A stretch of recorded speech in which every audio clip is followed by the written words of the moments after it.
Relto Kabayan, ilang taon ka na sa abroad? Ilang beses ka nagpapadala buwan-buwan? Pero tanong, may naipundar ka na ba para sa sarili mo? Real talk lang ha, padala versus pundar. Natural sa ating mga Pilipino ang pagiging mapagbigay. Gusto natin maibigay lahat sa pamilya. Pangbayad ng kuryente, tuition, pagkain, kahit nga pang festa, panghanda, sa birthday o kahit anong okasyon, lahat pinabadala natin. Pero habang busy tayo magpadala, napaisip ka na ba minsan? Paano na ako pag uwi ko? Marami sa ating mga OFW after 10 years, 15 years, 20 years sa abroad, umuuwi na walang sariling bahay, walang pang-emergency fund, walang investment, yung pera na pinagpaguran na saan na ngayon.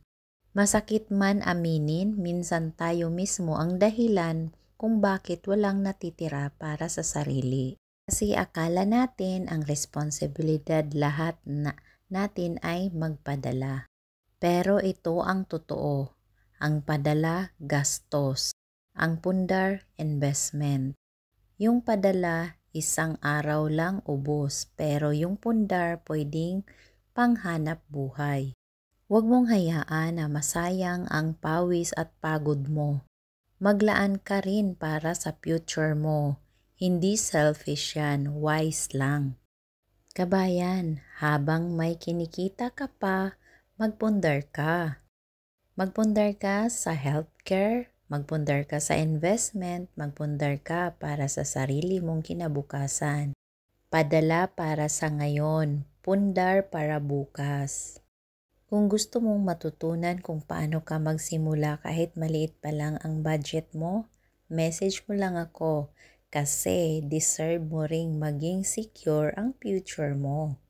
Dapat matuto ka ng financial literacy para sa sarili mong kinabukasan at sa pamilya mo. Mag-ipon ka ng investment para sa retirement mo. Please like and share and message me to learn more about smart financial planning. Let's talk about how you can start building your future habang nagpapadala ka pa. Become your own financial educator para sa kinabukasan mo at sa pamilya mo.